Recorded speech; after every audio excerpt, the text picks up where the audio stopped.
We will be discussing the chapter 9, Preparing the Meal. Introduction.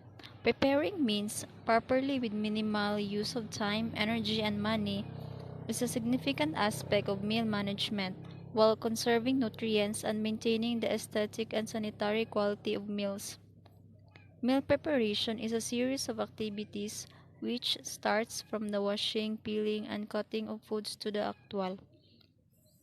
There are four main goals: minimum use of time and energy, minimum food cost and waste, conservation of the nutrient food value in foods, maintenance of the aesthetic and sanitary quality of meals. This chapter will discuss the kitchen layout and work centers in an effort to minimize the time and energy in meal preparation. Factors which influence meal preparation: the efficiency of the kitchen layout and available facilities and equipment. It is easier to prepare meals when the kitchen is efficiently planned and when the proper equipment and tools are available. The amount of money available.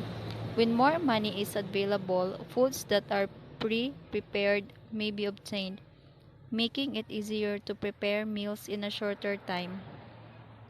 The size of the family. It is obvious that preparing meals for a larger family with varying age groups will not be simple. The food preference of the family. Preferences vary from fancy to simple dishes. The more fancy the meals, the more thought-provoking it. The knowledge, skills, and capabilities of the homemaker who prepare the meals.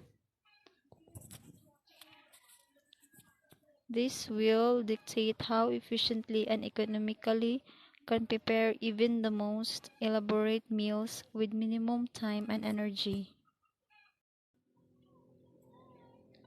Kitchen is the working center of the house where meal preparation primarily takes place.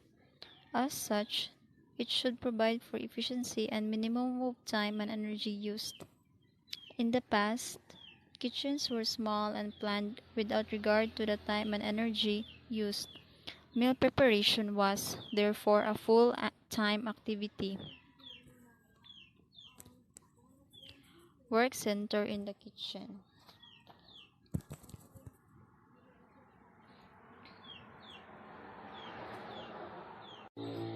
Work center in the kitchen.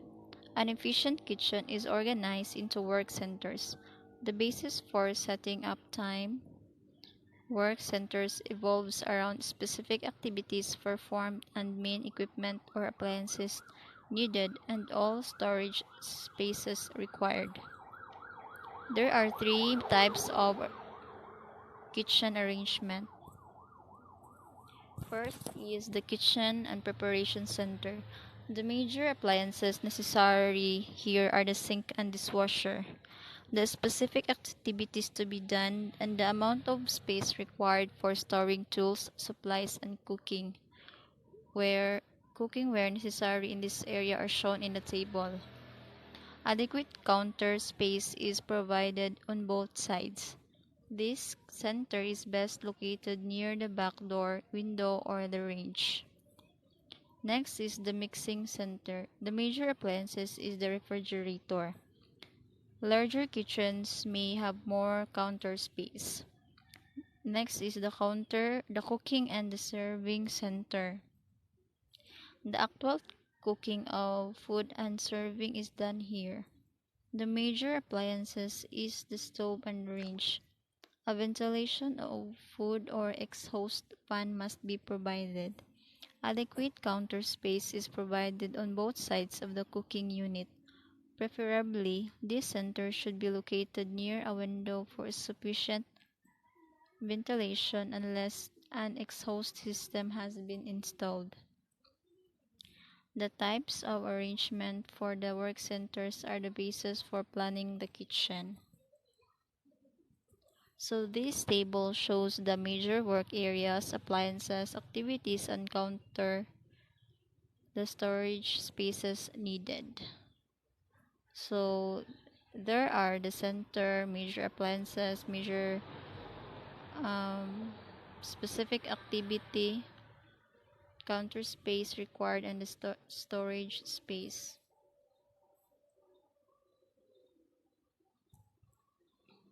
So there are two types of kitchen. This is the traditional U-type kitchen with a sink.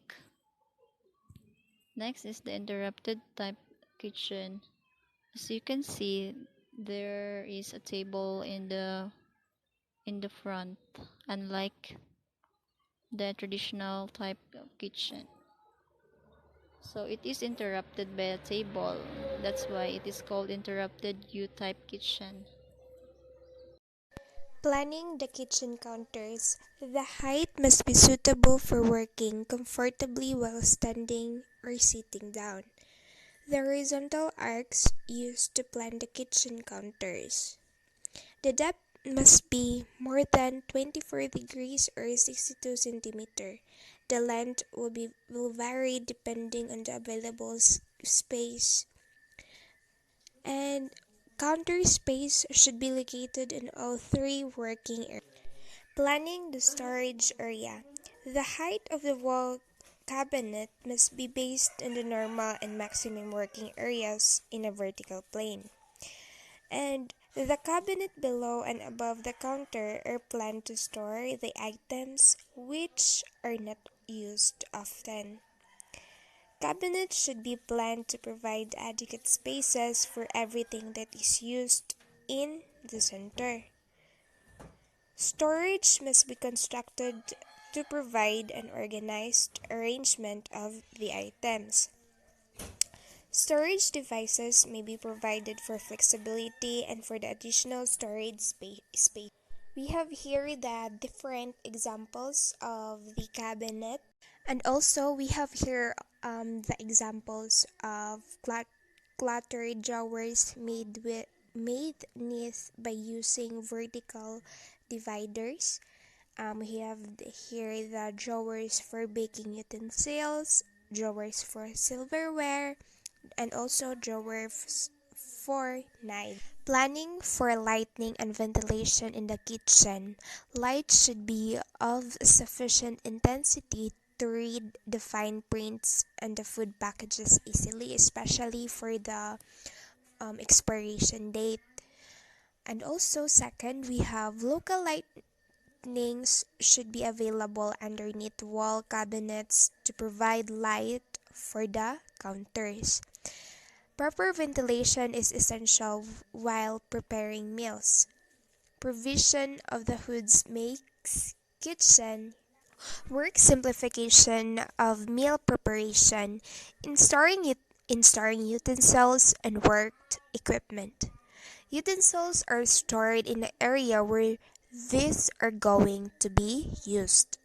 Second, most frequently used items are stored where they are easily to see and reach. Only similar items should be stacked. Fourth, items used at the same time or at the same job should be stored together. Items not used often should be stored below the counter in the area outside of the triangle. Things that are not used anymore should be discarded also. In storing supplies and ingredients, canned foods are stored according to the convenient classification. Similar items may be stuck up one behind the other. And also, canned goods are stored on shelves separately from bottled ones. Small items should not be stored between. Planning for safety in the kitchen. Safety in the kitchen must be planned well to avoid accidents and disaster. Fire may start in the kitchen due to the overheated stoves. Controls for all electrical installation in the house must be located in convenient place to enable one to shut it off in case of emergency. A fire extinguisher must be readily available for use in an emergency. And meal preparation schedule. It indicates the specific task to be done at the sequence of the task so that work will be finished at the desired time. How to make meal preparation schedule. First, determine which recipe takes the longest time to prepare and how long each step will take. Second, arrange the recipe according to the amount of time necessary to prepare. Third, the activities necessary to prepare the recipes are listed according to the available time for preparation. Preparing meals that are aesthetically pleasing.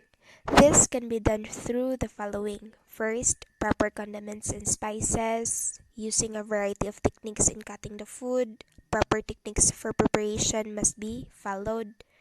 Garnishes may be used and should be done with a good sense of safety in meal preparation. Avoid wearing long flowing scarves or ties, and also avoid working barefoot in the food preparation areas because sharp edges material may fall onto your feet and may cut your feet.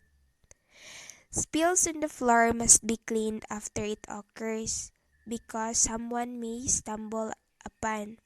Drawers and cupboard must be left unopened. Safe ladders and tools must be used. The stove must not be left unattended. Worn electrical appliances must be replaced and repaired at once. Knives must be kept sharp at all times because unsharp knives may one of the cause of cutting your hand.